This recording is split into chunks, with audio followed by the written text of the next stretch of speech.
সম্মানিত উপস্থিতি, মানুষের সম্মান মর্যাদা আল্লাহ দুইটা জিনিসের ভেতরে রেখেছেন। আল্লাহ রাব্বুল আলামিন বলেন, ওয়ালিয়া'লামাল্লাহুল্লাযীনা আমানু মিনকুম ওয়াল্লাযীনা উতুল ইলমা দারাজাত। তোমাদের ভেতরে যারা ঈমান আনে আর যারা এলেম পায় তাদের মর্যাদা দিনের পর দিন আল্লাহ বাড়াতেই থাকে। আল্লাহ কিন্তু দারাজাত বহু বচন দিয়েছেন।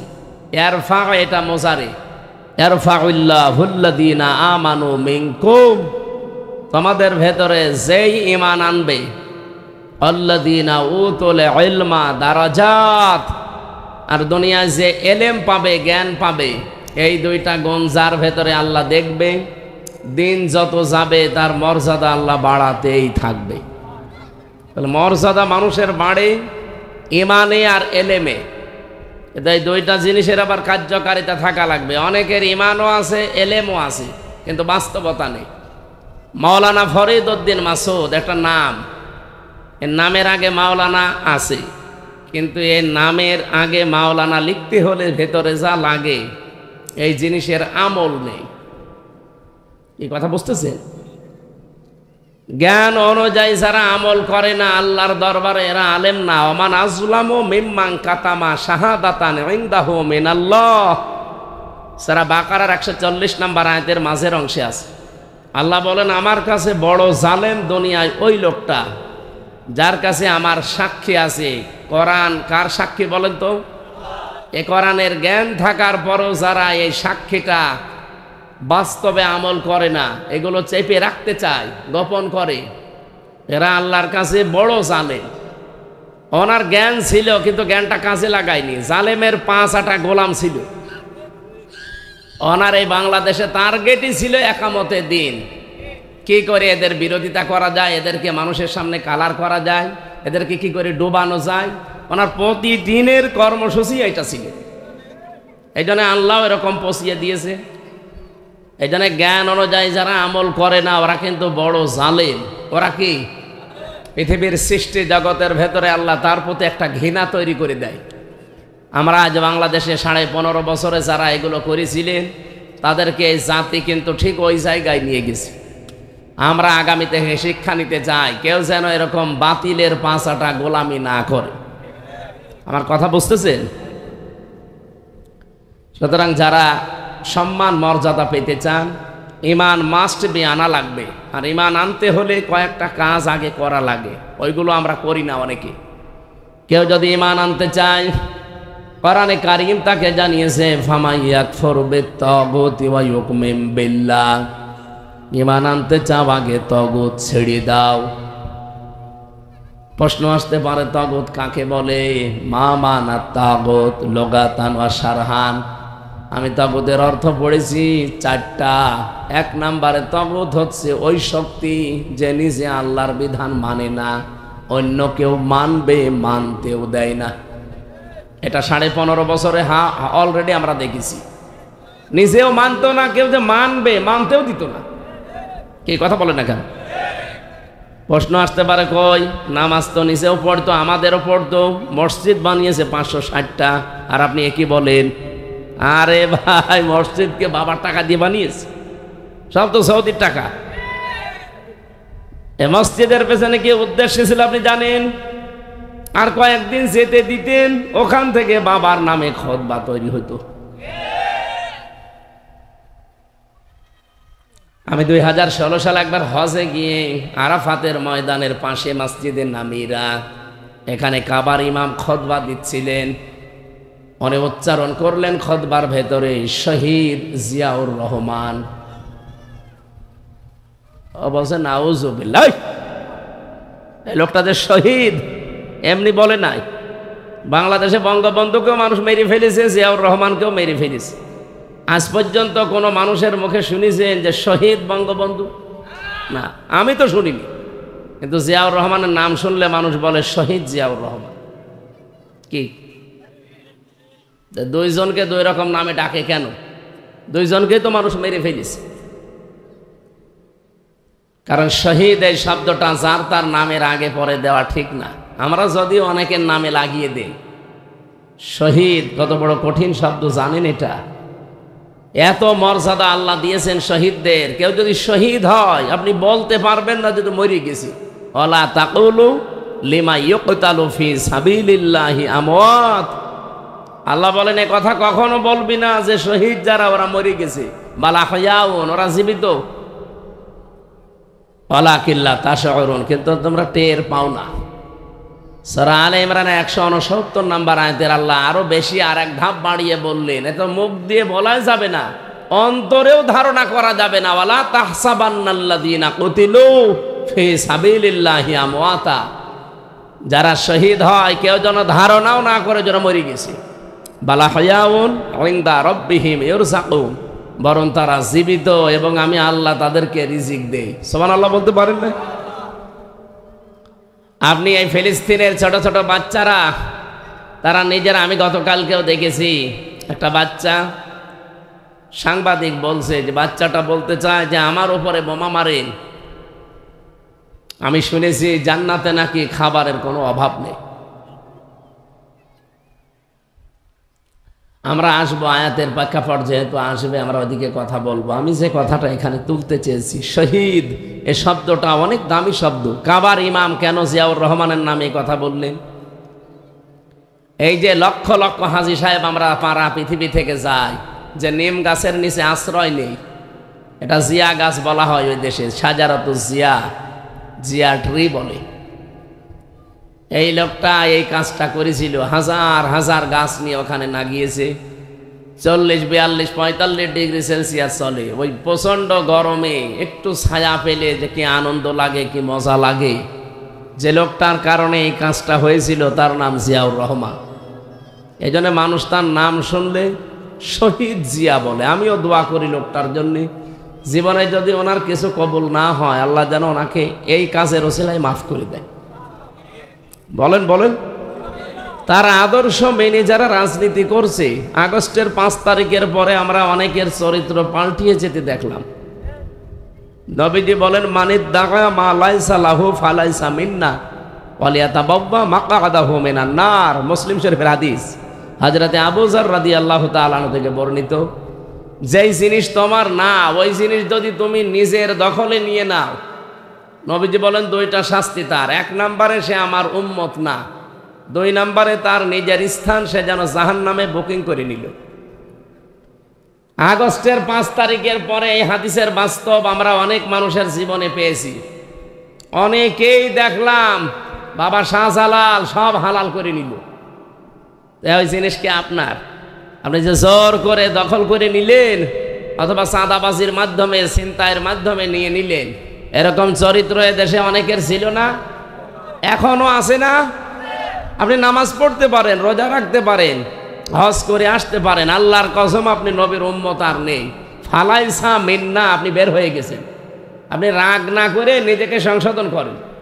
এটা যদি রেকর্ড হচ্ছে তো শুধু টেকনাফে না, সারা বাংলাদেশে এই চরিত্র যাদের আছে, এমনকি ইসরায়েল 1940 সালে তাদেরকে আপনাদের রোহিঙ্গাদের মতো থাকতে দিয়েছিল দয়া করে, আর শয়তানরা এখন সব দখল করে তাদেরকে দেশ থেকে তাড়িয়ে দিচ্ছে।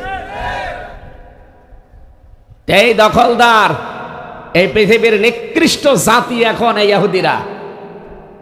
হিটলার মাঝে মাঝে বলতো, আমি ইহুদিদেরকে এমনিতে ধ্বংস করি নাই, কয়েকটা বাঁচিয়ে রাখলাম, পৃথিবীর মানুষ পরে বুঝবে যে আমি কেন তাদেরকে এভাবে সমূলে ধ্বংস করেছিলাম। তার সাথে উইনম্যান এই লোকটা সহযোগী ছিল, সে বুদ্ধি দিয়েছিল, কিন্তু পরবর্তীতে সে পালিয়ে ব্রাজিলে ছিল, কিন্তু রক্ষা করতে পারে নাই। তাকে ব্রাজিলে যাবার পরে চাষবাস করে খেত, এই এরকম একটা গ্রাম্য এলাকায় এসে চাষ করে খেত। ইহুদিরা তাকে ধরে ফেলেছিল। ধরে নিয়ে তাকে যখন হত্যা করবে, জিজ্ঞাসা করছে, তোর জীবনের শেষ আশা কি? বলছে, আমার শেষ আশা আপনারা পূরণ করতে পারবেন না। না, পারবো। আমার শেষ ইচ্ছা হচ্ছে আমি ইহুদি হতে চাই। না, এখন মেরে ফেলবো আর এখন ইহুদি হতে চাই। এর ভেতরে আমার কারণ আছে। আমি ইহুদি হব আর আপনারা আমাকে মারবেন, আমি বিশ্বাস করব যে পৃথিবীতে একটা ইহুদি মরে গেল। কত নিকৃষ্ট ভাবতেন আপনি বলেন তো, নিজে মরবে তাও ইহুদি হয়ে মরতে চাই। ওর মনের সান্ত্বনা এই যে পৃথিবীর মানুষ বুঝুক যে একটা ইহুদি অন্তত দুনিয়া থেকে বিদায় নিল। সুতরাং হিটলার এবং এই উইটম্যান যা বলেছিল আমি তো দেখতে পাচ্ছি পৃথিবীতে ঠিক এখন তাই হচ্ছে। ওরা যা দখলদারি আরম্ভ করেছে, ওরা তো নবীর উম্মত না, এক নম্বরে ওদের জন্য নেই। দুই নাম্বারটা ওয়ালিয়াতা বাব্বা মাকাদাহু মিনান নার, সে যেন জাহান্নামে নিজের স্থান তৈরি করে নিল। ওরা এখন প্রত্যেকেই জাহান্নামী যারা এই দখলদারিতে লিপ্ত। এই কথা বলেন না কেন? বাংলাদেশেও যারা দখলদারিতে লিপ্ত আছেন আপনারা থামেন। মিথ্যা কথা আমাদের বিরুদ্ধে ছড়ায় এবং বাংলাদেশ জামাত ইসলামীর লোকজনেরা ইসলামী ব্যাংক দখল করে নিয়েছে। আপনি এরকম মিথ্যা কথা বলতে পারলেন? ইসলামী ব্যাংক তো তাদের রক্ত ঝরা পয়সা দিয়ে করা, তাদের ব্যাংক তারা ফিরে পেয়েছে, এখানে দখল করার কি হলো? আর আমরা যেটা করি ওটা কিন্তু পুরাটাই দখলদারিত্বের ভিতরে পড়ে। সুতরাং এইগুলো বন্ধ করেন। যেই জিনিস আপনার না, জোর করে যদি নিজের দাবি করে আয়ত্তে নিয়ে নেন, আপনি দুইটা ক্ষতির সম্মুখীন হবেন। এক নম্বরে ওই দিনই আপনি নবীর উম্মত থেকে বের হয়ে যাবেন, আর মারা গেলে আপনার স্থান একটা জাহান্নাম। বলেন নাউজুবিল্লাহি মিন যালিক। এই কথা শোনার পরে যদি কেউ নিজের গায়ে টেনে নিয়ে বলে হ্যাঁ আমারে বললেন, আমি আপনার নাম ধরে বলেছি? ওই যে মিজান আনসারী বলেছিলেন একদল খেয়েছে আর একদল রেডি হয়ে আছে, তো কিছু মানুষ রেগে গেছে, হ্যাঁ আপনি আমারে বলেছেন। আর ওকে নাম ধরেছিল। কয়দিন আগে আমি মালয়েশিয়া ছিলাম মিজান বাদশাহ, বললাম ভাই এই কথা বলেছিলেন যে যারা এসে রেগে গেছে তাদের নামে? বল না, আমি তো কারোর নাম বলিনি। ওরা নিজেরা চরিত্র ওই রকম, এই জন্য ওরা নিজেদের গায়ে লাগিয়ে নিয়েছে। এই জন্য আপনি নিজের গায়ে লাগিয়ে নেবেন কোন কারণে? আমি তো কোরআনের আলেম, কোরআন যেহেতু সবার জন্য, আমিও সবার জন্য। এখন যদি বলেন না আপনি জামাতের লোক, শিবিরের লোক, তাহলে আমিও বলবো আপনি বিএনপির লোক। আপনি এই ট্যাগ দেবেন কোন কারণে? আমি কি ওই দলীয় পরিচয় এখানে লিখে আপনার সামনে কোরআন প্রচার করছি? আমার প্রচার মাধ্যম এখন কোরআন, আর আমার পরিচয় এখন আমি কোরআনের আলেম। কোরআন যেমন সবার, আলেমও বলেন। নবীজি যদি এখানে আসতেন এ কথা বলতে পারতেন যে আপনি না, আপনি তো জামাত ইসলামের নবী, আপনারা মানি না। নিজের যদি একটু সংশোধন হওয়ার নিয়ত থাকে, আজকের তেলাওয়াত কিন্তু আয়াতে তথ্যগুলো আসবে, আশা করছি আপনি পরিবর্তন হবেন ইনশাআল্লাহ। তাহলে আজকে থেকে আমরা সম্মান যদি সত্যি পেতে চাই, আমাদের ঈমান আনা লাগবে। আর ঈমান আনার আগে কাজ হচ্ছে তগুতকে ছেড়ে দেওয়া। তগুত কি? নিজে মানে না আল্লাহকে, অন্য মানবে, মানতেও দেয় না। তাহলে এরকম শক্তি যদি এদেশে থাকে, অবশ্যই সেখান থেকে মুখ ফিরিয়ে লা ইলাহা ইল্লাল্লাহু মুহাম্মাদুর রাসূলুল্লাহ বলা লাগবে। এরকম শক্তি যদি আবার দেশে মাথা ছাড়া দেয়, সেখানে থাকা যাবে? বলেন। আমার মনে হয় আপনি কথা বুঝে ফেলেছেন। এরপরেও যদি কেউ বলেন আমি না বোঝার ভান করে বসে আছি, এদিকে আসেন, কানের নিচে এমন জোরে দুইটা দেব না, আপনি সব টের পেয়ে যাবেন। আমার ভাইরা, ঈমান আনার আগে যেহেতু একটা কাজ করা লাগে, আমরা জানলাম তগুত ছেড়ে দেওয়া লাগে। আমরা তগুত ছেড়ে দিয়ে ঈমানের দাবি আজকে থেকে করব, যেন দাবিটা সত্য হয়। অনেকের দাবি তো সত্য না, মিথ্যা। দুই নম্বরে আল্লাযীনা উতুল ইলমা, যারা ইলম পেয়েছে, জ্ঞান পেয়েছে। এলেম আর জ্ঞান আমি তো কয়েকজনের নাম বইয়ে ফেললাম, তারাও এলেম পেয়েছিল, কিন্তু তাদের আর সম্মান নেই। কুকুরকে দেখলে যেভাবে মানুষ ঘৃণা করে, এই শোলাকিয়ার সাবেক নামধারী ইমাম মাওলানা ফরিদ উদ্দিন মাসুদ, এদের নাম শুনলে মানুষ এদের দেখলে ঠিক ওইভাবে ঘৃণা করে। কারণ কি? তারাও তো জ্ঞানী মানুষ। জ্ঞানী হলেই হবে না, জ্ঞান অনুযায়ী তারা আমল করে না। কি? আপনাকে আলেম হতে হলে জ্ঞান অনুযায়ী কাজ করা লাগবে। জ্ঞান অনুযায়ী দুনিয়াতে যারাই কাজ করেছে আপনি দেখেন তাদের মর্যাদা, সম্মান আমার আল্লাহ দিন যত চাই দুনিয়াতে নেই, তাতে কি আল্লাহ বাড়িয়েই দেয়। আমাদের কোরআনের বাকি আল্লামা সাইদি রহমতুল্লাহ আলাই কোরআনের জ্ঞান অনুযায়ী আমল করেছিল, আমার আল্লাহ এখন নেই সে, কিন্তু দিন যত যায় তার জন্য মানুষ বর দোয়া করে না, দোয়া করে। আমি তো বর দোয়া শুনি না, যেখানে যাই দেখি অন্তত দোয়া করে কান্নাকাটি করে, অথচ তিনি আজ নেই। দিন যত যাবে যারা জ্ঞানের ওপরে আমল করেছেন, পৃথিবীতেও থাকুক আর না থাকুক, মাস্ট বি তার সম্মান মর্যাদা আমার আল্লাহ বাড়াবে না, বাড়াতেই থাকবে।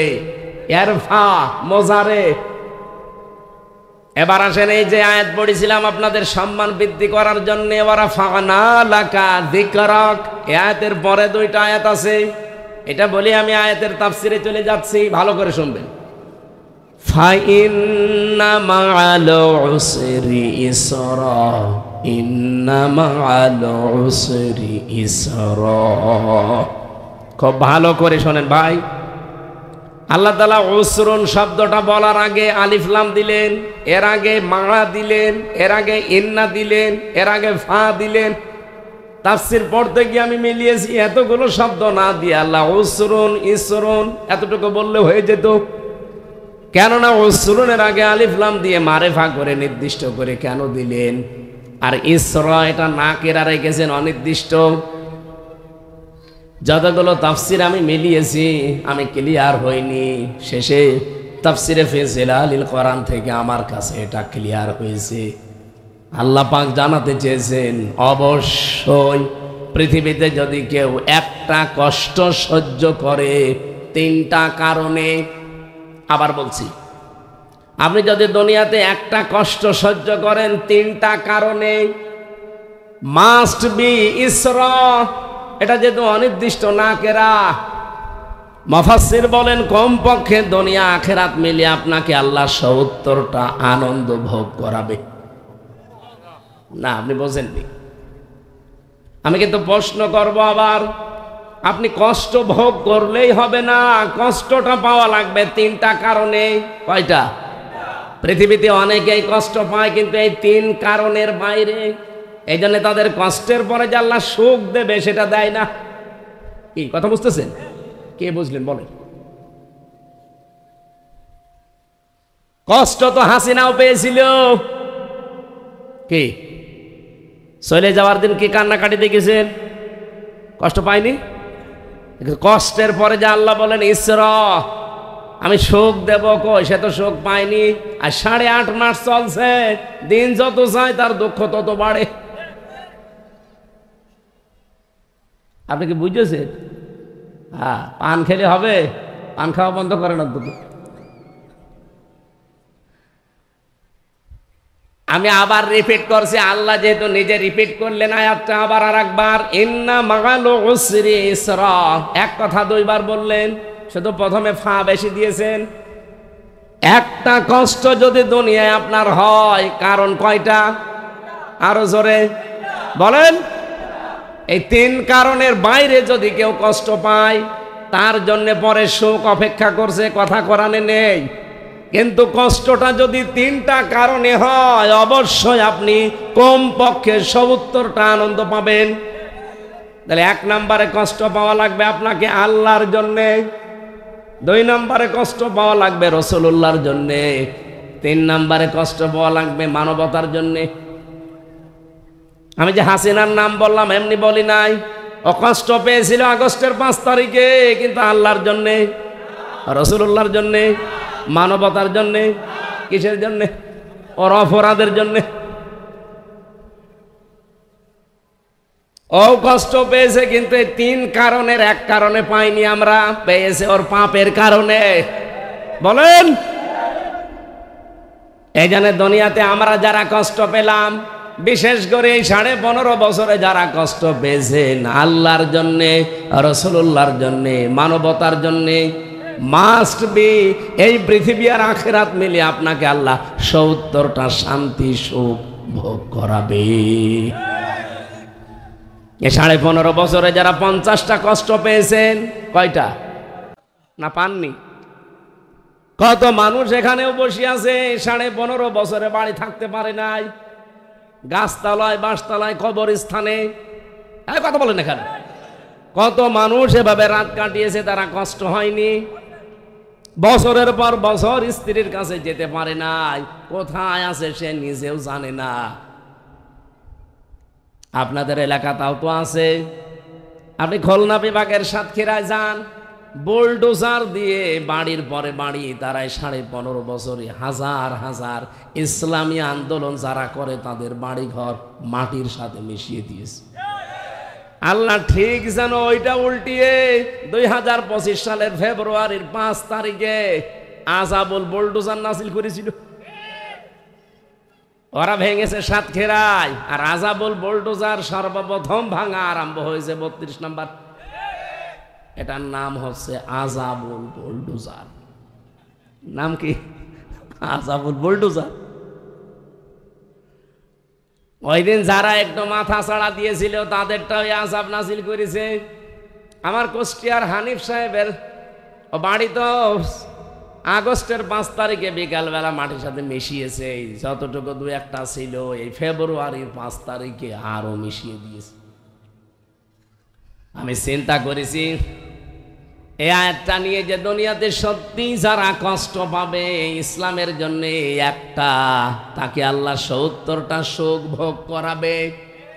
সিস্টেম অপর পৃষ্ঠায় দেখুন, আপনি যদি কোনো সুখ ভোগ করেন একটা, আর ওই সুখটা যদি হয় অবৈধ, আবার বলছি, আপনি যদি দুনিয়াতে কোনো সুখ ভোগ করেন আর ওই সুখটা যদি হয় অবৈধ সুখ, অবশ্যই আপনাকে দুনিয়া আখিরাত মিলিয়ে আল্লাহ 70টা কষ্টে ফেলবে। বলেন তো, হাসিনা 15.5 বছরের সুখ ভোগ করে নাই? এই কথা বলেন না কেন? আপনাদের বদি সাহেব করে নাই? জেনে শুনে আপনি জালেমের সহযোগী হয়ে গেলেন, জানা শোনার পরে আপনি জালেমকে সাহায্য করলেন। এলাকায় অনেক মানুষ এই সমস্ত জেলাতে যারা মেম্বার হওয়ার যোগ্যতা রাখে না, তারা এই জালেমের কাছে যে গলা গিয়ে বলছে আমি এমপি হব। হয়েছেও তা? হয়নি? হয়ে কি বসেছিল? সুখ পায়নি? কত কিছুর সুখ তারা পেয়েছে। এই সুখগুলো কি বৈধ সুখ না অবৈধ? আরো জোরে বলেন, বলেন। এই অবৈধ সুখ যারা পেয়েছেন, একটা ক্ষতি হবে কয়টা? এবার আপনি ঠেলা নেন।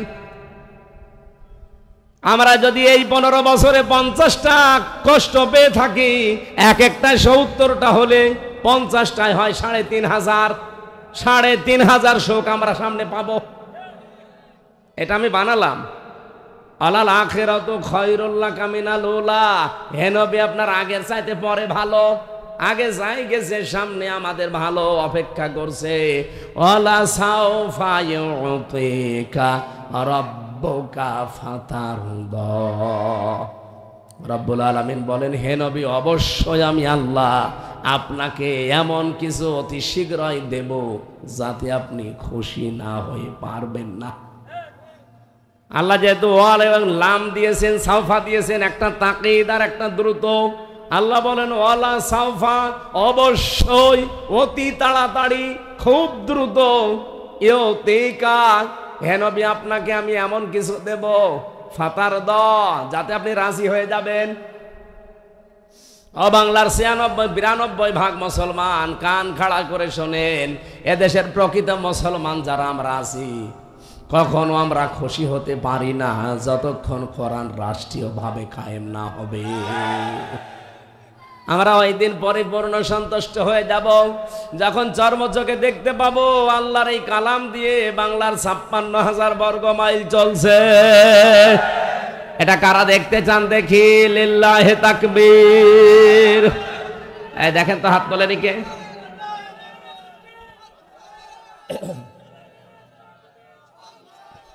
আলহামদুলিল্লাহ ভাই। খুশির সংবাদ যেহেতু ফাতার দ, আল্লাহ বলেন তুমি খুশি হয়ে যাবে, রাজি না হয়ে পারবে না। একটা খুশির সংবাদও দিচ্ছি। আগস্টের 5 তারিখের আগ পর্যন্ত, এই আওয়াজ কমে গেল মানে, জেনারেটর দেবেন আর কি হাসিনা দেবেন, তাড়াতাড়ি দেন। আমার গলা বসে গেলে সমস্যা আছে। মাইক্রোসফট খ্রিস্টানরা চালায়, সারা পৃথিবীর 257টা দেশের রিপোর্ট দিয়েছে।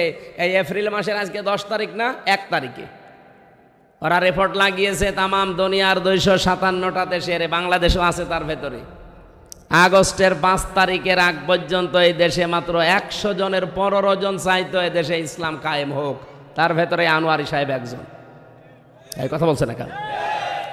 এখন এই 8 মাস, এই 4.5 দিন হচ্ছে, এখনো 5 দিন হয়নি। এই 8 মাস 4 দিনের ব্যবধানে এখন বাংলাদেশে 100 জনের 66 জন মানুষ চাচ্ছে দেশে ইসলাম কায়েম হোক। এমনি দাদার মাথা খারাপ হয়ে গেছে।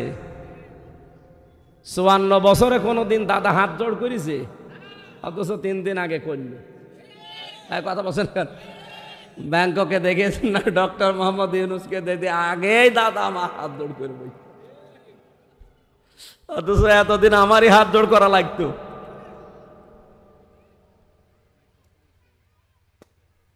এমনিতে এটা করে নাই, করেছে বাধ্য হয়ে, বাস্তবতাও দেখছে। এই জন্যই তো এখন ধোয়া তুলেছে যে এই দেশে জঙ্গি মাথা ছাড়া দিয়ে উঠতে। ও ডোনাল্ড ট্রাম্প, আপনি তাড়াতাড়ি করেন কিছু না কিছু, কি করবে? অর্থাৎ একটা মাতাল। ট্রাম্প কি মাতাল? ফিলিস্তিনের এই দুর্দশার জন্য ট্রাম্পও দায়ী। এক কথা বলেন না কেন? এই মাতালটা যদি মাথা ঠিক হয়ে যেত, ফিলিস্তিনও স্বাধীন হয়ে যেত। কারণ তামাম দুনিয়ার মুসলমানেরা একটু যদি হুঙ্কার দিতে পারত।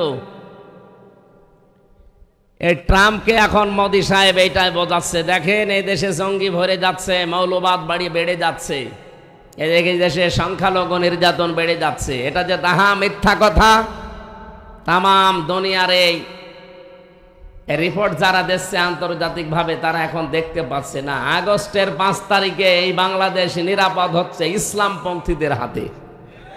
এই কথা বলেন না কেন? এই 8 মাস 4 দিন হয়ে গেল, একটা মন্দির কোন জায়গায় ভেঙেছে? বলেন। কারো বাড়ি ঘরে আগুন লেগেছে? অথচ 15.5 বছরে কত নাটক আমরা দেখলাম। এই 8 মাস 5 দিনে আজ পর্যন্ত একটা জঙ্গিও ধরা পড়লো না। আর ও যদি এখন থাকতো, এই 8 মাসে মনে হয় 8000 শুধু জঙ্গি ধরতো। পোড়াটা নাটক। আমি নিজেও তো জঙ্গি মামলা দিয়েছিল, আমারে দিয়েছিল আনসারুল্লাহ বাংলা টিমের প্রধান। বলছে কি সে? বলছে আমরাও জানি না, কিন্তু আপনি প্রধান। আমি জেলখানার ভেতরে একজনকে পেয়েছিলাম, মনে হচ্ছে আল্লাহ দলের প্রধান আব্দুল মতিন, 18 বছর জেলে। আমি ওনারে একদিন বললাম যে ভাই, আপনি আল্লাহ দলের প্রধান, আপনি সভাপতি, সেক্রেটারি কে? বলছে আমার ছেলে। ও সভাপতি, ও ছেলে সেক্রেটারি, দেশে আর কেউ নেই। এই হচ্ছে জঙ্গি। কিচ্ছু নেই, এগুলো কয়েকটা আছে উগ্র, এই তাছাড়া জঙ্গি বলে কিছু নেই। সবগুলো ওদের ইসলামকে ঘায়েল করার নাটক।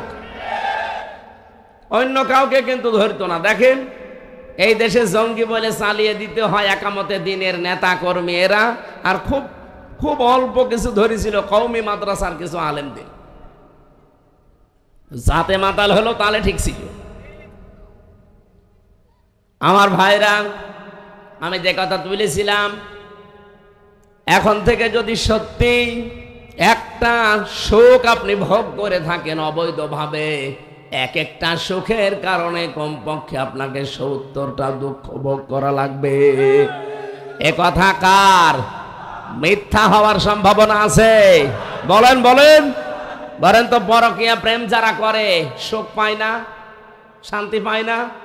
এই সুখ কি বৈধ সুখ না অবৈধ? এরকম অবৈধ সুখে আছেন কারা? হাত তোলেন তো। এই এলাকায় এসব নেই, আলহামদুলিল্লাহ।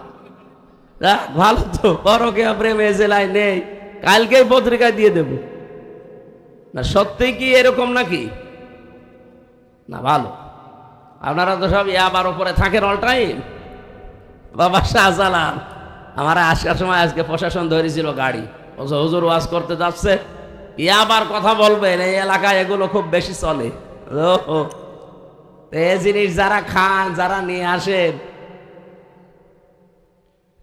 অবৈধ সুখ যারা পাচ্ছেন পরকীয়া প্রেমের দ্বারা, অথবা অনেকের লাইন আছে ভাবির সাথে, প্রতিবেশীর স্ত্রীর সাথে, থামা লাগবে আপনাকে।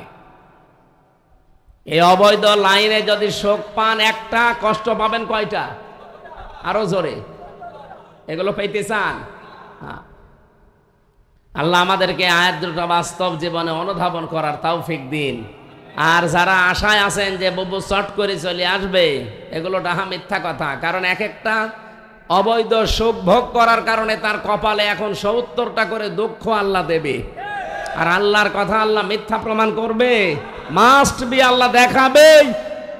এই জন্য আগস্টের ৫ তারিখের পর থেকে ৮.৫ মাসে প্রায় ২৭ বারের ওপরে এই দেশকে অশান্ত করার চেষ্টা চালিয়েছিল, একবারও হয়নি।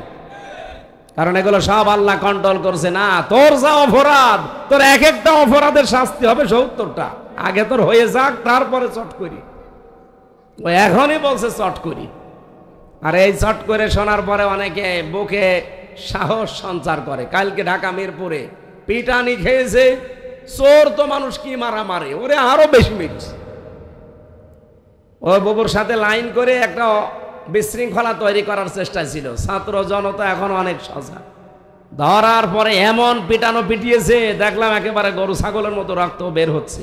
ওরা পিটিয়ে মেরেই ফেলা দরকার শয়তানগুলো। দেশকে যারা অস্থিতিশীল করতে চায়, এই জন্য আমার আয়াত আমি পড়েছিলাম যে সম্মান মর্যাদা যে দুইটা জিনিসের ভেতরে আল্লাহ লুকিয়ে রেখেছেন, আল্লাহ এই মানুষগুলোর সম্মান দুনিয়া আখেরাতে যেন এইভাবে বাড়িয়ে দেন। বলেন আমিন।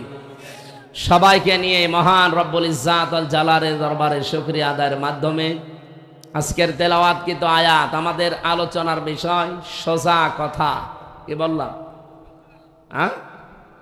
কথা যত সোজা হবে, টিকে থাকা তত কঠিন হবে।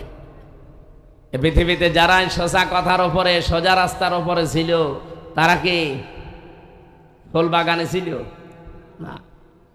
আল্লাহ রাব্বুল আলামিনের ঘোষণা শোনেন, ইয়া আইয়ুহাল্লাযীনা আমানু, ওহে যারা ঈমানের দাবি করো, ইত্তাকুল্লাহ, আমি আল্লাহকে ভয় করো, আকুলু কাওলান সাদীদা, আর কথা যখন বলবা তখন সঠিক কথা, সত্য কথা বলবা। এ নির্দেশ কার? আল্লাহ বলেন কি করব জানো? ইউসলিহু লাকুম আ'মালাকুম ওয়া ইয়াগফির লাকুম যুনুবাকুম। যদি এই দুইটা আইন মানতে পারো, আল্লাহকে ভয় করা আর সঠিক কথা বলা, আমি আল্লাহ তোমাদের আমল আখলাক যত কাজ কারবার দুনিয়াতে আছে সব সংশোধন করে দেব, ইসলাহ করে দেব, সব সঠিক করে দেব। পেছনের যে ভুল ত্রুটিগুলো, অপরাধগুলো আমি আল্লাহ সব মাফ করে দেব। বলেন সুবহানাল্লাহ। আমাইয়ুতিউল্লাহ ওয়া রাসূলাহু, যে ব্যক্তি আল্লাহ এবং রাসূলের আনুগত্য করে চলবে, তাদের দেখানো পথে চলবে, ফাকাদ ফাযা ফাওজান আযীমা, অবশ্যই সে সফল হয়ে গেছে। সফল হবে না, সফল হয়ে গেছে। ফাকাদ ফাযা, এটা মাসি। এবার আসেন আয়াতের মূল কথা, ব্যাখ্যা যেটা সেখানে যায়। সূরা আহজাব থেকে আমরা যেহেতু পড়েছি, আল্লাহ প্রথমে ডাক দিলেন ঈমানদারদেরকে। কাদের? কোন বেঈমান আজকের আয়াতের ভেতরে মুখাতেব হিসাবে নেই। সুতরাং কোন বেঈমান যদি এখানে থাকেন, আপনি চলে যেতে পারেন। আপনার জন্য আজকের আয়াত না, আপনার জন্য আলাদা আয়াত আছে। আপনার জন্য হয়তো ইয়া আইয়ুহান নাস আছে, ইয়া আইয়ুহাল কাফিরুন আছে, ইয়া আইয়ুহাল মুনাফিকুন আছে। আপনার জন্য ইয়া আইয়ুহাল্লাযীনা আমানু না, কারণ এই শব্দ আল্লাহ যাকে তাকে ডাকে না। তাফসিরে ফি জিলালিল কোরআনে মুফাসসির লিখেছেন, আল্লাহ যখন শুধু ঈমানদারকে ডাক দেন, তখন আলাদা একটা ভঙ্গিমা তিনি দেন, আলাদা বাসন ভঙ্গি তার। এ কোরআনে আল্লাহ পাক এই আয়াতটা দিয়েছেন 89 জায়গায়, ইয়া আইয়ুহাল্লাযীনা আমানু। বলেন আল্লাহু আকবার। আল্লাহ তার নিজের কুদরতি হাত এভাবে উঁচা করে আদরে মহব্বতে ভালোবাসা নিয়ে ডাকতে থাকে ঈমানদারেরা। কি? ইত্তাকুল্লাহ, আমি আল্লাহকে ভয় করো। প্রশ্ন আসতে পারে, শব্দ সে জন্মের পর থেকে শুনছি, কি এটা? আমি আপনাকে একটা আধুনিক শব্দ বলবো এবার। সাইয়্যিদ আবুল আলা মওদুদী রাহমাতুল্লাহ আলাইহি, ওনার লিখিত কিতাব থেকে আমি কোট করেছি, ভালো করে শুনবেন। আপনি এতদিন এভাবে শোনেননি। আল্লাহকে ভয় করো, ভয় করি। কি ভয় করেন? জন্মের পরে আমিও শুনছি আয়াতটা, ইত্তাকুল্লাহ ইত্তাকুল্লাহ। ও নারী পুরুষেরা ভালোভাবে মিলাবেন। কেউ যদি তাকওয়া অর্জন করতে চায়, কেউ যদি তাকওয়া অবলম্বন করতে চায়, তার প্রক্রিয়া কি? আমাদের দেশের মানুষ লেবাসে তাকওয়া খুশি আমরা। আমার মতো জুব্বা গায়ে থাকবে, পাগড়ি এরকম একটা থাকবে, মাথায় সুন্দর টুপি থাকবে, হাতে তসবি থাকবে, বিশাল তাকওয়াবান। এ বিশাল বুজুর্গ, একই বুজুর্গ না বেজির গু? হ্যাঁ, বেজি চেনেন না কি? ওই যে মুরগি ধরে নিয়ে যায়, বেজির পায়খানাকে কি বলে? বেজির গু। আপনাকে তো বুজুর্গ মনে হয় না, বেজির গু মনে হয়? বুজুর্গ হতে হলে এর প্রক্রিয়া কি? এই যে আমি লিখেছি তাফসীর থেকে, ভালো করে মিলাবেন। কোন মানুষ যদি পৃথিবীতে তাকওয়া অবলম্বন করতে চায়, তার প্রক্রিয়া 6টা, স্তর 6টা। জান্নাতের স্তর কয়টা? হ্যাঁ, এলাকায় মাদ্রাসা নেই কি? কথা বলে না কেন? জান্নাতের স্তর কয়টা? 100টা। আমরা সচরাচর 8টা জানি। আল্লাহ পাক জান্নাতের স্তর বানিয়েছে 100টা। দুনিয়ায় যে যে ধরনের কাজ করবে, আমল করবে, মরণের পরে আল্লাহ তাকে ওই স্তরে রাখবে। কি কথা বলে না কেন? আর জাহান্নামের স্তর 7টা।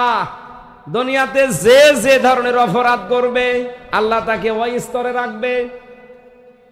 আজকে যেহেতু আলোচনা ওইটা আমার না, আমার আলোচনার বিষয় আজকে তাকওয়া নিয়ে আরম্ভ। ইমানদারকে ডাক দিয়ে আল্লাহ নির্দেশ দিলেন। আমি একটা হাদিস পড়েছিলাম, হযরতে আবু যর রাদিয়াল্লাহু তাআলা থেকে বর্ণিত। বিশ্ব নবী বলেন, হযরতে আবু যর তার বাড়ি থেকে প্রায় 83 কিলোমিটার দূর থেকে আমার দরবারে আসতো। একদিন এসে বলে, হে রাসূল, আমি সব সময় তো আসতে পারি না, আপনি আমাকে এমন কিছু নির্দেশ আলাদাভাবে স্পেশাল ভাবে দেন, যেটা মেনে নিলে আমি অলরেডি জান্নাতি হয়ে যেতে পারি। বিশ্বনবী তাকে প্রথম নাম্বারে বলেছিলেন, উসিকা বিতাকওয়াল্লাহ, আমি তোমাকে সর্বপ্রথম আল্লাহর ভয় এর নির্দেশ দিলাম। বলেন সুবহানাল্লাহ। এটা আল্লাহর নির্দেশ যে তোমরা আল্লাহকে ভয় করো, রাসূলুল্লাহর নির্দেশ। এটাকে আবু যরকে আল্লাহর নবী শুধু স্পেশাল ভাবে তাকেই বলেছেন না, আমরাও আছি? বলেন বলেন। তামাম দুনিয়ার সবাই আমরা যারা উম্মত দাবি করি, সবার এই কথাটা মেনে নেওয়া দরকার। এখন আসেন প্রক্রিয়া। কি প্রক্রিয়া? আপনি এই রাস্তায় আগাবেন, আর আপনি এখন ভাববেন যে আপনি তাকওয়ার কোন স্তরে আছেন। 1 নম্বরে আপনাকে হকের অনুসন্ধান করা লাগবে। কেউ যদি দুনিয়াতে হকের অনুসন্ধান করে, সে তাকওয়ার প্রথম স্তরে আছে। আপনি এখন নিজের দিকে তাকিয়ে বলেন, আপনি কি হকের অনুসন্ধানে আছেন? আমাদের জাতির পিতা যিনি হযরত ইব্রাহিম আলাইহিস সালাম, আল্লাহ রাব্বুল আলামিন তার এই খলিল থেকে হকের অনুসন্ধানে ছিলেন। আল্লাহ পাক বলেন, তিনি যে হকের অনুসন্ধান করছিলেন, ফালাম্মা জান্না আলাইহিল লাইলু রা কাওকাবা ক্বালা হাযা রাব্বি। তিনি তারকা দেখতে পেয়েছিলেন সন্ধ্যা আকাশে। তারকা দেখতে পেয়েই তিনি মনে মনে ভাবলেন, এটা আমার রব। ক্বালা ফালা ক্বালা লা উহিব্বুল আফিলিন। ফালাম্মা ফালা, যখন এটা ডুবে গেল, তখন তিনি বললেন, যা ডুবে যায় সেটাকে আমি পছন্দ করি না, ভালোবাসি না। এখানে কয়েকটা স্তরের নাম আছে। এরপরে তিনি দেখেছিলেন চন্দ্র, রাতের গভীরে তিনি দেখলেন চাঁদ উঠে আছে। তিনি ডাক দিয়ে বলেছিলেন, ফালাম্মা রাল কমারা বাযিগান ক্বালা হাযা রাব্বি। ফালাম্মা ফালা ক্বালা লাইল্লাম ইয়াহদিনি রাব্বি লাআকুনান্না মিনাল কওমিয যাল্লিন। চন্দ্র দেখার পরে বললেন, এটা আমার রব। যখন চন্দ্রও ডুবে গেল, সকাল আসতে আসতে তিনি বললেন, না, আমি তো বদভ্রান্তের ভেতরে, উদ্ভ্রান্তর ভেতরে আছি। আল্লাহ যদি আমাকে হেদায়েত না দেয়, সকালবেলা সূর্য দেখলেন, বিশাল সূর্য উঠতেছে পশ্চিম আকাশে। ওটা দেখার পরেই তিনি ডাক দিলেন, ফালাম্মা রা'আশ শামসা বাযিগাতান ক্বালা হাযা রাব্বি হাদা আকবার। তিনি বললেন, এই তো বিশাল রব, এইটাই আমার বড় রব। ওইটাও যখন অস্তমিত হয়ে গেল, ফালাম্মা ফালাত ক্বালা ইয়া কওমি ইন্নী বারিয়ুম মিম্মা তুশরিকুন। তিনি বললেন, যেটা ডুবে যায় ওটাকে আমি আমার রব হিসাবে মানি না। দুনিয়ার মানুষেরা, আমার বংশের মানুষেরা, আমার গোত্রের মানুষেরা, আমার কওমের মানুষেরা সাক্ষী থাকো, আমি তোমাদের সাথে শিরিক করি না, শিরিক থেকে আমি মুক্ত। এবার ঘোষণা দিয়ে দিলেন সবার সামনে দাঁড়িয়ে, ইন্নী ওয়াজ্জাহতু ওয়াজহিয়া লিল্লাযী ফাতারাস সামাওয়াতি ওয়াল আরদা হানিফা ওয়া মা আনা মিনাল মুশরিকিন। হযরত ইব্রাহিম ওই দিন বলেছিলেন, আমি তোমাদের সবার দিক থেকে মুখ ফিরিয়ে নিলাম, ওই আল্লাহর দিকে আমার মুখমণ্ডল ঘুরিয়ে দিলাম, যিনি আসমান আর জমিনের উদ্ভাবক। একনিষ্ঠভাবে আমি ফিরে এসেছি হানিফা। আমি লোক দেখানোর জন্যে, রিয়ার জন্যে না। কে কি বলবে ওদিকে আমি তাকাইনি, আমি সত্যি আল্লাহর দিকে একনিষ্ঠভাবে ফিরে এসেছি। অমান আমিনাল মুশরিকিন, আর আমি কিন্তু মুশরিক না। আমি কি না? আরো জোরে বলেন, আরো জোরে বলেন। এ কথাটা বলে তিনি শেষ করে দেননি। এইবার যে আয়াত পড়বো এইটাই আমি বাংলাদেশের সাথে মেলাতে চাই। আমাদের জাতির পিতা হযরত ইব্রাহিম, তিনি হক অনুসন্ধান করে করে পেয়েছিলেন। আর আমাদের দেশে মানুষকে আলেমেরা হক পথ চোখে আঙ্গুল দিয়ে দেখিয়ে দেয়, এরপরও মানতে চায় না। এক কথা বলুন। হযরত ইব্রাহিম ওই দিন ডাক দিয়ে বলেছিলেন, হাজ্জাহু কওমুহু ক্বালা তুহাজ্জুনি ফিল্লাহি ওয়া ক্বাদ হাদান ওয়ালা খাফু মা তুশরিকুনা বিহি ইল্লা আইয়াশা রাব্বি শাইআ ওয়াসিআ রাব্বি কুল্লা শাইইন ইলমা আফালা তাতাযাক্কারুন। তার জাতির লোকদেরকে বলেছিলেন, হাজ্জাহু কওমু, যখন তার জাতির লোকেরা তার সাথে ঝগড়া আরম্ভ করেছিল, তারা নিজেরা শিরিক করে, ফেরাউনের বানানো আইন মেনে, নমরুদের বানানো আইন মেনে চলে, মানুষের তৈরি করা আইনগুলো তারা প্রতিষ্ঠার জন্য চেষ্টা চালায়। আর ইব্রাহিম আলাইহিস সালাম হক অনুসন্ধান করে যখন পেয়ে গেলেন, তখন তিনি এই হককে 2 নম্বরে কবুল করে নিলেন। শুধু কবুল করে শেষ করেননি, এটা তিনি প্রচার আরম্ভ করলেন। এদিকে তাকান, হক অনুসন্ধানের প্রক্রিয়া। আপনি যে তাকওয়ার কোন পর্যায়ে আছেন, আপনি প্রথমে বুঝবেন যদি হক অনুসন্ধান করার তালে থাকেন সব সময়, যে কোথায় হক পাওয়া যায়। এই বাংলাদেশে আজ হক অনুসন্ধান করা বড় সহজ না কঠিন? সবচাইতে বড় কঠিন।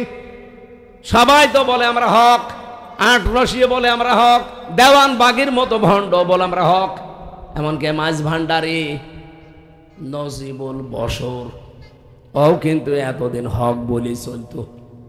সারা পৃথিবীতে যে যেই দলে আছে, মিনাল্লাযীনা ফাররাকু দীনাহুম ওয়া কানু শিয়া কুল্লু হিজবিন বিমা লাদাইহিম ফারিহুন।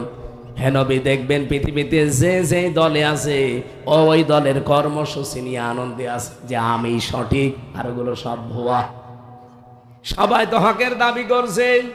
হক অনুসন্ধান করে জাতির পিতা ইব্রাহিম নবী যেভাবে বের করেছিলেন, আমাদেরও এরকম কিছু করার দরকার নেই।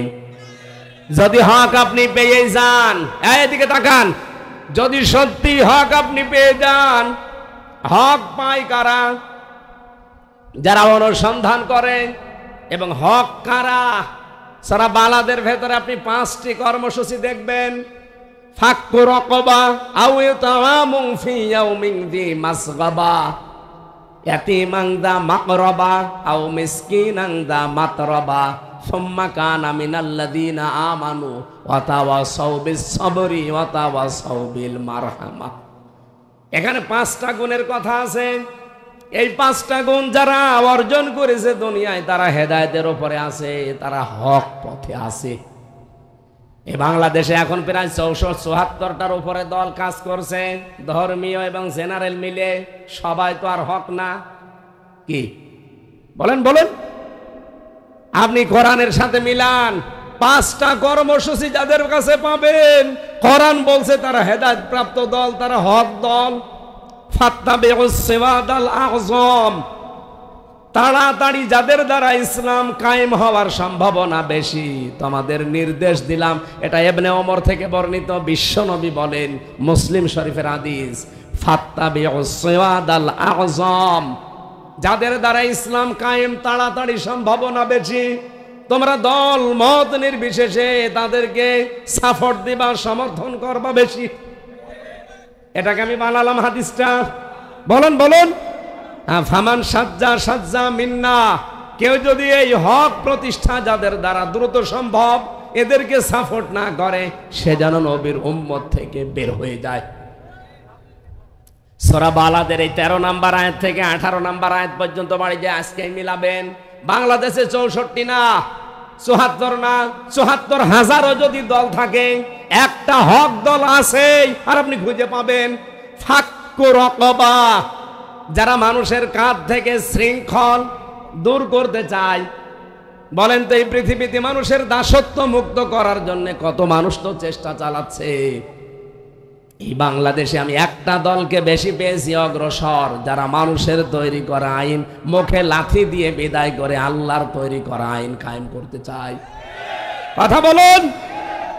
সবাই মানুষের তৈরি করা আইনের পক্ষে কাজ করে মানুষের গলায় দাসত্বের শৃঙ্খল দিয়ে দিয়েছে, মানুষের শৃঙ্খল। আর আমরা প্রতিদিন এই শৃঙ্খল থেকে মুক্তি চাই। ইয়্যাকা না'বুদু, আমরা তোমার দাসত্ব করি। কার? বলেন বলেন। একটা কুকুর দেখবেন, একটা কুকুরের কথা মানে না। আর আমরা মানুষ হয়ে যদি আল্লাহর বিধান, এই পৃথিবীতে পাঠানো বিধান বাদ দিয়ে আল্লাহর বানানো মানুষের আইন মানি, তাহলে কুকুরের চাইতে আমরা খারাপ। আরো জোরে বলেন। সুতরাং মানুষের শৃঙ্খল থেকে, দাসত্ব থেকে যারা মানুষকে মুক্ত করতে চায়, এরা হেদায়েতের উপরে আছে, আর এরাই হক দল সন্ধান করে পেয়েছে। কারণ জানে যে পৃথিবীতে সবচাইতে বড় অপরাধ মানুষের তৈরি করা আইন প্রতিষ্ঠা করা, আর সবচাইতে বড় দামি কাজ আল্লাহর কাছে আল্লাহর তৈরি করা আইন কায়েম করা। এটা যদি আমরা করতে পারতাম, যে যার হক সেটা সে পেয়ে যেত। আজ পাই না। স্ত্রী তার স্বামীর হক পায় না, স্বামী তার স্ত্রীর হক পায় না, সন্তান তার মা বাবার হক পায় না, মা বাবা তার সন্তানের হক পায় না, ভাই তার ভাইয়ের হক ফিরিয়ে দেয় না, জনগণ তার সরকারের হক দেয় না, সরকার জনগণের হক দেয় না। এই কারণে, কারণ আল্লাহর এই হক প্রতিষ্ঠিত নেই। এটা কায়েম করে দেন, যার যে হক ঠিক সেখানে পৌঁছিয়ে যাবে। আমার ভাইরা, আমি 2 নম্বর পয়েন্টে বলেছি।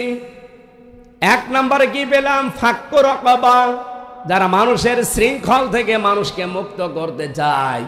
2 নম্বরে আও ইতআমুন ফি ইয়াউমিন যী মাসগাবা, দুনিয়ায় যারা এতিম মিসকিন অসহায়দের দরে দরে খাবার পৌঁছিয়ে দেওয়ার এই কর্মসূচি যারা হাতে নিয়েছে, তারা হক পথে আছে।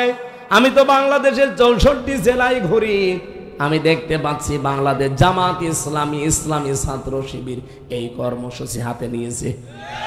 আপনি নিজে তাকিয়ে দেখেন না কেন, আগস্টের 5 তারিখের পরে কত মানুষ খালি খাবো খাবো, নেব নেব, কিন্তু এই দলটাকে দেখতে পেলাম নিজের গাঠির টাকা খরচ করে কোথায় কে মারা গেছে, শহীদ হয়েছে, তার বাড়িতে চলে যাচ্ছে। এই বলেন না কেন? বাংলাদেশ জামাত ইসলামীর আমিরে জামাত বাড়ি তার কোথায়? সিলেটের মৌলভীবাজার কোলাউড়া, ওখান থেকে পটুয়াখালী বাউফলে চলে গেছে। এই 24-এ স্বাধীনতা যুদ্ধে মারা গেছে একজন, তার একটা এতিম ছেলে আছে, তার দায়িত্ব নিজের কাঁধে তিনি তুলে নিয়েছে। কয়ে দেশে আর লোক নেই, কারো তো পেলাম না এই কাজ করতে। আপনি হক খুঁজেই পান না। চোখের ভেতরে কি কলম দিয়ে খোঁচা মারা লাগবে নাকি?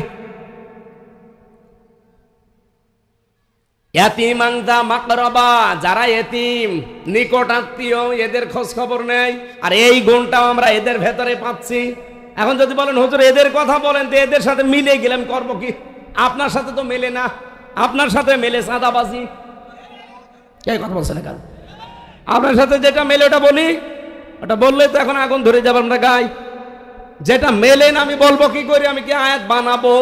ইয়াতীমান যা মাকরাবা, যারা নিজের নিকট আত্মীয় স্বজনের ভেতরে এতিম আছে এদের খোঁজ খবর নেয়। আমরা তো এটা দেখতে পাই বেশি যারা এই দেশে একামতে দিনের দায়িত্ব পালন করে তাদের।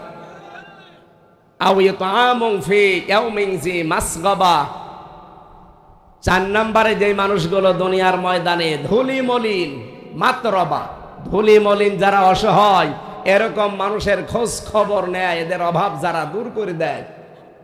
আমিরে জামাত ডাক্তার শফিকুর রহমান হাফিজাহুল্লাহর এই কাজটা সারা বিশ্বে প্রশংসিত। উনি মেতরকে পর্যন্ত, ওই যে পায়খানা সাফ করে, এই মেতরকে তিনি কোলে আটকিয়ে বুকে জড়িয়ে নিয়েছে। মেতররা আশ্চর্য হয়েছে, হ্যাঁ আপনি এত বড় একজন মানুষ, আমরা তো নিজেদেরকে মানুষই মনে করি না, আর আপনি আমাদের বুকে জড়িয়ে নিতে চান। উনি বলেছিল আপনারা তো এই পৃথিবীর শ্রেষ্ঠ মানুষ, কারণ আপনারা কাজ করে খান। এই কথা বলছেন কেন? আল কাসিব হাবিবুল্লাহ, যারা কাজ করে খায় ওরা আল্লাহর বন্ধু। সুবহানাল্লাহ বলতে পারেন না? আপনারা যে কাজ কক্সবাজারে করেন, চট্টগ্রামে করেন, আপনারা যদি কাজ না করতেন এই কক্সবাজারের মানুষেরা একদিনও এই শহরে বাস করতে পারতো না, বসবাসের অযোগ্য হয়ে যেত দুর্গন্ধে। এই কথা বলেন না কেন? এরকম ধনামনিন যারা অসহায়, যে মানুষগুলো অসুস্থ তাদের খোঁজ খবর নেওয়া, চিকিৎসার ব্যবস্থা করা, বাড়ি ঘর বানিয়ে দেওয়া। বাংলাদেশ জামাত ইসলামী কুষ্টিয়া জেলা শাখার শ্রদ্ধাভাজন আমির অধ্যাপক মাওলানা আবুল হাশেম কয়েকদিন আগে আমাদের কুষ্টিয়ার একজন হিন্দু মুসি, জুতা সেলাই করে খায়, ওনার বাড়ি ঘর সব ধসে গিয়েছিল বন্যায়। উনি নিজে জেলা জামাতের পক্ষ থেকে টাকা কালেকশন করে 2.5 লক্ষ টাকা দিয়ে তার বাড়িটা বানিয়ে দিয়েছে। পৃথিবীর ইতিহাস হয়ে গেল না? টাকা পয়সা আর অন্য দলের নেই, ওই তাদেরকে তো এগিয়ে দিয়ে আসতে দেখলাম না। এরপরও আপনি হেদায়েত প্রাপ্ত কারা তাদের খুঁজেই পান না।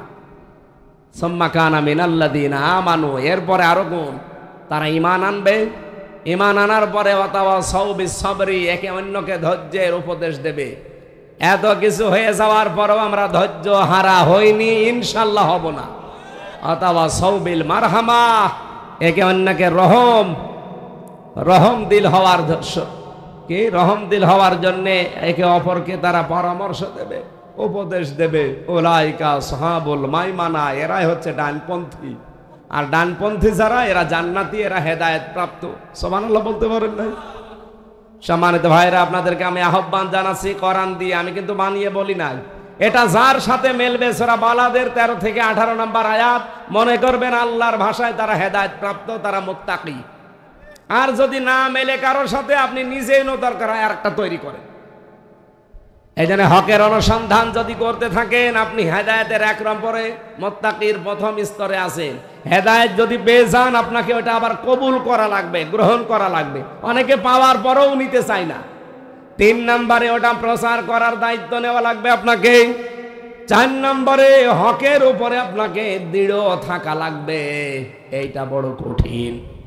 অনেকে আমরা হক অনুসন্ধানও করি, এটা কবুলও করি, এটা আমরা প্রচারও করি কম বেশি, কিন্তু হকের উপরে টিকে থাকার যখন সময় আসে তখন দেখি অনেকেই ঈমান বেশি দেয়। কথা বলছেন না? আমি জেলখানায় 3টা বছরে জনাব এটিএম আজহারুল ইসলামকে মাঝে মাঝে আমারে বলতে শুনতাম, হামজা আমার জন্য দোয়া করো, আমি যেন হক পথ থেকে পিছলে পড়ে না যায়। কারণ এই 13 বছরে আমি বহু মানুষকে দেখেছি বিশাল বিশাল পাগড়ি মাথায় দেওয়া, জুব্বা গায়ে দেওয়া, আল্লাহর জিকিরও করে, কিন্তু তারা শেষ পর্যন্ত টিকে থাকতে পারে নাই। বাতিলের সাথে হাত মিলিয়ে তারা বের হয়ে চলে গেছে। কিন্তু আমিও যদি ওই সময় যখন ধরা পড়েছিলাম, আমি তো প্রধানমন্ত্রী শেখ হাসিনার পাশের গ্রামের মানুষ। হাসিনার বাড়ি, শ্বশুর বাড়ি যেখানে, ওনার 1 গ্রাম পরেই আজহারুল ইসলামের বাড়ি। সম্পর্কে আমার মনে হয় ননদ হতে পারে, দেবর হতে পারে। কারণ বেশি দূর না, এটা পীরগঞ্জ, এটা বদরগঞ্জ, পাশাপাশি ওই সময় জবাব বলেছিল আমাকে, আমি যদি মেনে নিতাম আমার এই 13 বছর জেলে থাকা লাগতো না, ওই দিনে আমি বের হয়ে মুক্ত জীবনে বেরিয়ে বেড়াতে পারতাম। আমি নিজেও দেখেছি বহু আলেম 24 ঘন্টা দেখতাম জুব্বা গায়ে দিয়ে পাগড়ি মাথা থেকে খোলে না, কিন্তু কিছুদিন পরে যখন আযাব বেড়ে গেছে জেলখানার ভেতরে, আযাব বোঝেন, জেলখানায় দিলে তো হয় না, জেলের ভেতরে জেল তার নাম সেল, ওর ভেতরে আর এক সেল তার নাম কন্ডেম সেল, ওর ভেতরে আর একটা সেল আছে তার নাম কবর সেল। এই জায়গায় 24 ঘন্টা রেখে আপনাকে তালাবদ্ধ করে রাখবে, কোনো যোগাযোগ নেই বাইরে। এরকম কঠিন পরিস্থিতিতে ওনাকে রেখেছিল। আমার সাথে প্রায় 76 জন আলেম ছিল। কত আলেমকে আমি আল্লাহকে পর্যন্ত ভুল ধরতে দেখলাম, বলছে আল্লাহ আর কতদিন, তুমি কি কিছু করবা না? অথচ মাত্র 3-4 মাস হয়েছিল, তাই তারা পাগল হয়ে গেছে। আর কোরআনের পাখি 13 বছর, এটি আজহারুল ইসলাম এখনো পড়ে আছে 13 বছর। তারা বিরক্ত হয়নি, আমাকে আরো উপদেশ দিত যে শক্ত থাকা লাগবে, এই যে বইটা পড়ো। আমাকে মাঝে মাঝে বই দিত, প্রোডাক্টিভ মুসলিম, কারাগারে রাত দিন, জয়নাব আল গাজালির। যখন এই মানুষ হিসাবে একটু খারাপ লাগতো, বইটা পড়লে আবার ঈমান শক্ত হয়ে যেত। একজন মেয়ে লোক জয়নাব আল গাজালি ইসলামের জন্য, ঈমানের জন্য যা করেছে, আমরা 100 পুরুষ মানুষও পারি না। আমার বোন আসিয়া সিদ্দিকা, ডক্টর আফিয়া সিদ্দিকা এখন এই পরীক্ষা দিচ্ছে আমেরিকার জেলখানায়। হাফেজা ডক্টর আফিয়া সিদ্দিকা, আমাদের মুসলিম বোন, উনি জেলখানার ভেতরে এই বিশ্ব নবীকে স্বপ্ন দেখেছে। বাংলার মুসলমানেরা, যেটা বোঝাতে চাচ্ছি, হকের উপরে দৃঢ় থাকা, টিকে থাকা, এটা কিন্তু বড় কঠিন বিষয়। আমি কাছ থেকে দেখেছিলাম, এই জন্য বলছি। শহীদ আব্দুল কাদের মোল্লা রহমতুল্লাহ আলাইহি জীবন শেষ হয়ে গেছে, তারপরও তিনি হক ছেড়ে দেয়নি, তিনি টিকে ছিলেন। তার একটা চিঠি ভাইরাল হয়েছিল, তার স্ত্রীর নাম তিনি ডাকতেন আদর করে পিয়ারি বলে, পিয়ারি। চিঠিটাই লেখা আছে, পিয়ারি যেদিন দেখা করতে যাবে সর্বশেষ, ওই দিন ওনাকে সাক্ষাতে নিয়ে গেছে, যে দেখে মাগরিবের পরে উনি চা খাচ্ছে। বলছে ওগো তুমি এখন অসময় চা খাও? বলছে পিয়ারি আমি রোজা ছিলাম, সারা দিন রোজা রাখার পরে আমি ইফতারি করেছি 2টা খেজুর দিয়ে, এখন এই চাটা খেয়ে নামাজ শেষ করব, আমি শুনলাম নাকি রাত 10টায় 1 মিনিটে আমার ফাঁসি। দোয়া করো আর আমাকে একটু পরামর্শ দাও তো, আমি কি ফাঁসির এই যে দড়ি গলায় যখন দেবে, এই ফাঁসির মঞ্চে যাবার সময় আমি কি লুঙ্গি পরে যাব না পায়জামা পাঞ্জাবি পরে যাব? তার স্ত্রী পিয়ারি লিখেছে পরবর্তীতে, মনে হচ্ছে উনি শ্বশুর বাড়ি যাওয়ার জন্য ব্যস্ত হয়ে গেছে। জেলখানার ভেতরে এক কারারক্ষী আমার দায়িত্বে ছিল, কুতুবউদ্দিন। আমার মাঝে মাঝে বলতো, হামজা ভাই, আমি একজনের দায়িত্বে ছিলাম ফাঁসির আগে, তার নাম শহীদ মীর কাশেম আলী রহমতুল্লাহ আলাইহি। ওনার যেদিন ফাঁসি হবে, মাত্র 3 ঘন্টা বাকি আছে, ওনারে বললাম স্যার আপনি প্রস্তুতি নেন। উনি আমারে বলছে, কারারক্ষী ভাই এখনো 3 ঘন্টা বাকি আছে, আমি 2 ঘন্টা ঘুমিয়ে গেলাম, 1 ঘন্টা আগে আপনি আমার ডেকে দেবেন। ও বলছে ঠিক, দেখলাম ঘুমিয়ে গেছে। রাত 10টা 1 মিনিটে ওনার ফাঁসি। আমি 9টার সময় ওনাকে ডাক দিলাম, দিব্যি ঘুম থেকে উঠলেন। অথচ ওনার ছেলে ব্যারিস্টার আরমান ওই সময়ও গুম হয়ে আছে। ওনার স্ত্রী হাসপাতালের বেডে, তার দলের লোকেরা লক্ষ লক্ষ পালিয়ে বেড়াচ্ছে, কেউ জেলখানায় ভর্তি। হাজার হাজার মানুষের কর্মসংস্থান তার দ্বারা হয়েছে। কারারক্ষী আমারে নিজে বলেছে যে কোরআন আমার সামনে, আমারে বলছিল হামজা ভাই ওনার যে এত বড় চিন্তা মাথার উপরে, এরপরও ওনার ঘুম আসলো কি করে? আমি ওই দিন তাকে সূরা হামিম সেজদার 30 নম্বর আয়াতটা শুনিয়েছিলাম, যে আপনি বোঝেননি কিন্তু আমি বুঝেছি কেন তার ঘুম এসেছে। ইন্নাল্লাযীনা ক্বালু রাব্বুনাল্লাহ, যে মানুষগুলো কথা বলতে পারে যে আমার রব আল্লাহ, সুম্মাস্তাকামু, আর এই হকের উপরে যারা টিকে থাকতে পারে, দৃঢ় থাকতে পারে, তাতানাজ্জালু আলাইহিমুল মালায়েকা, আল্লাহ নিজে তাদের উপরে ফেরেশতা নাযিল করেন। ফেরেশতা এক দুইজন দুইজন না, মালায়েকা বহু বছর, লক্ষ লক্ষ ফেরেশতা এসে তার কানের কাছে বলতে থাকে, আল্লাহ তাখাফু ওয়ালা তাহজানু, কোনো চিন্তা করবেন না, কোনো ভয় করবেন না। কিসের চিন্তা করেন? যে আপনার ছেলে ব্যারিস্টার গুম হয়ে আছে, চিন্তা হয়। আপনার স্ত্রী হাসপাতালের বেডে কাতরাচ্ছে, আপনার কষ্ট হয়। আপনার দলের লোক পালিয়ে বেড়াচ্ছে, আপনার চিন্তা হয়। কোনো চিন্তা নেই, কোনো টেনশন নেই। এগুলোর সব দায়িত্ব আল্লাহ নিজের হাতে তুলে নিয়েছে। আবশিরু বিল জান্নাহ, ওই যে জান্নাত দেখা যাচ্ছে, ওর সুসংবাদ নেন। আল্লাতী কুনতুম তুআদুন, যার ওয়াদা আল্লাহ করেছিলেন। আমি সত্যি কথা বলছি, ওই দিন বলেছিলাম যে কারারক্ষী ভাই, কুতুব ভাই মীর কাশেম আলী রহমতুল্লাহ আলাই, অবশ্যই আল্লাহ তাকে এই ফেরেশতা দিয়ে এই সুসংবাদ শুনিয়েছেন যে কোনো চিন্তা করবেন না, কোনো ভয় নেই। আপনার ছেলে গুম হয়েছে, তাতে কি ওর দায়িত্ব আল্লাহ নিয়েছে। এই জন্যে 9 বছর পরে আল্লাহ আবার ফেরত দিয়েছে। এক কথা বলেন না কেন? আপনি ভাবতে পারেন বলতে যত সহজ মনে হচ্ছে, অত সহজ না। আপনি জেলখানায় থেকে দেখেন তো 5 বছর কেমন লাগে আপনার। আমি 3 বছরে হাফ পাগল হয়ে গেছি। সে বছরের পর বছর, তাও আমার মতো তো এত সহজ না। তার জীবন দেখেছেন আপনি। আমাদের এই উপমহাদেশের ভেতরে ইসলামী অর্থনীতিতে যদি আপনি 10 জন মানুষ পান, তার ভেতরে মীর কাশেম আলী একজন। আপনি কি মনে করছেন উনি শুধু জামাত ইসলাম করে এই জন্য ওনাকে মেরে ফেলেছে? না, ওনাকে মেরে ফেলা হয়েছে। ভারত খুব ভালোভাবে জানতো যে এই লোকটা যদি বেঁচে থাকে, যেভাবে এগিয়ে নিচ্ছে অর্থনীতি দিয়ে, 10 বছর এগিয়ে থাকলে আমরা অনেক পিছনে পড়ে যাব। এই কারণে তাকে মেরে ফেলেছে ষড়যন্ত্র করে, আন্দাজ এক বোমা মামলা দিয়ে। আমার ভাইরা যে কথা বলতে চাচ্ছিলাম, ঠিক ওঠার পরে ওযু করলেন, গোসল করে কিছু খাবার দাবার দেয় পাশাপাশির আগে, বলেন না দুনিয়ার খাবার আমার লাগবে না, আমার খাবার রেডি হয়ে আছে। ফেরেশতার মনে হয় কিছু বলেছিল তাকে, তাছাড়া তো এরকম কনফিডেন্স আসার কথা না। যে লোকটা যাবার আগে বলতে পারে যে আমি লুঙ্গি পরে যাব না, পায়জামা পরে যাব, আপনি বলতে পারেন, ভাবতে পারেন সে লোকটা কোথায় যাচ্ছে। অবশ্যই কিছু না কিছু সে দেখেছিল। আল্লাহর কোরআনেও এই কথা, আল্লাহ কি সুম্মাস্তাকামু, যারা টিকে থাকতে পারবে হকের উপরে, আমার আল্লাহ তাদেরকে এই সুসংবাদগুলো দেবে। 4 নম্বরে পেয়েছি, শুধু টিকে থাকলে হবে না, 5 নম্বরে হক আপনাকে কায়েম করা লাগবে। এটা আমি বানালাম, বলেন। এটা আছে সূরা শুরার 13 নম্বর আয়াতে।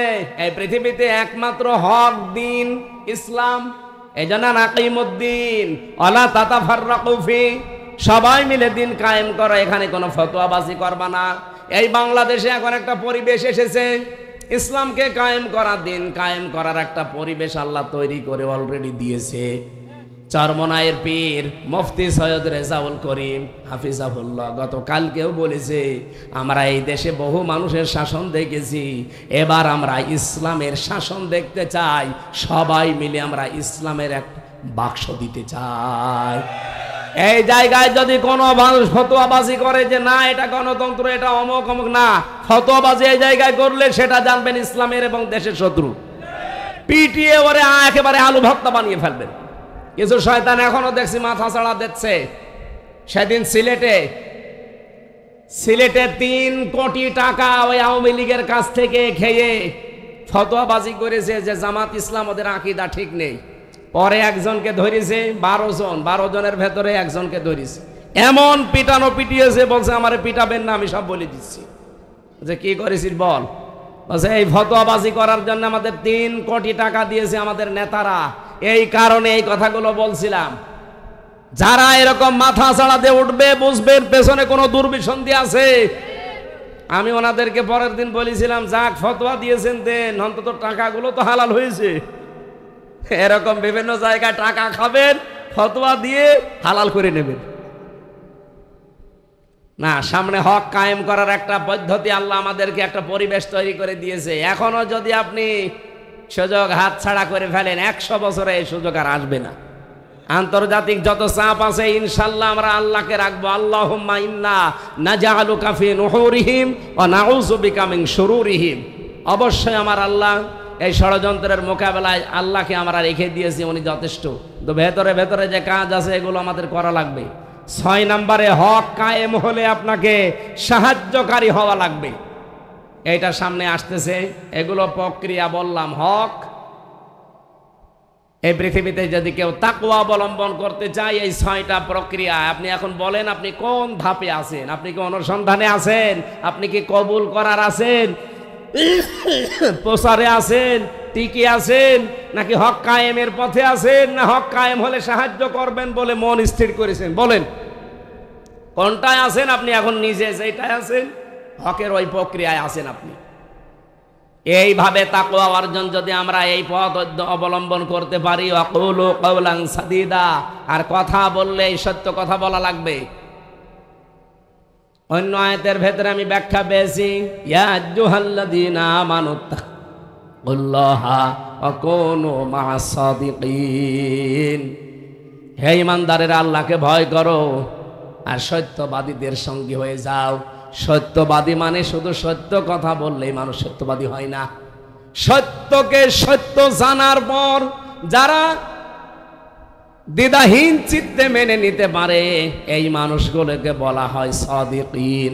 যেমন হযরতে আবু বকর সিদ্দিক, যেটা আবু জেহেল বিশ্বাস করে নাই আর উপহাস করেছিল, অথচ হযরতে আবু বকর কথাটা শোনার পরেই বলেছিলেন, হে নবী এ কথাগুলো কি ঠিক? বিশ্ব নবী বললেন হ্যাঁ। তিনি বললেন, আমি এক চুল এক বিন্দু পরিমাণে অবিশ্বাস করি না, আমি বিশ্বাস করে ফেলেছি আপনার মেরাজ সত্য, হক। জোরে বলেন সুবহানাল্লাহ। নবীজি বললেন, আবু বকর তুমি প্রশ্ন ছাড়াই বিশ্বাস করে নিলে, আজকে তোমারে খালি হাতে ফেরত দেব না। এত বড় হক সত্যকে যখন বিনা প্রশ্নে বিনা দ্বিধাহীন চিত্তে মেনে নিলে, আজকে থেকে তোমার নামে আমি লকব দিয়ে দিলাম সিদ্দিক। এই জন্য সত্যকে সত্য জানার পরে যারা গ্রহণ করবে তাদের সাথে থাকা লাগবে। মেয়েরা যারা এসেছেন শুধু নামাজ পড়া, রোজা রাখা আর কালো বোরকা পরা ইবাদত না। খাদিজাতুল কুবরা জীবনে 1 ওয়াক্ত নামাজ পড়েনি, একটা রোজা রাখেনি, জীবনে একদিনের জন্য পর্দায় থাকেনি, জীবনে 1টা টাকা একবারও হজ করেননি, যাকাতও দেয়নি। তারপরও আল্লাহ তাকে সালাম দিয়েছেন এবং জান্নাতে ঘর বানিয়ে তার জন্য পাঠিয়েছেন। প্রশ্ন কেন দিলেন না, কেন করলেন না এগুলো? কারণ এই বিধানগুলো নাজিল হয়েছিল সব তার ইন্তেকালের পরে। কথা বুঝতেছেন? এই যে নামাজের, রোজার, পর্দার, হজের, যাকাতের এই বিধান সব নাজিল হয়েছিল তার ইন্তেকালের পরে, এজন্য উনি সুযোগ পাননি।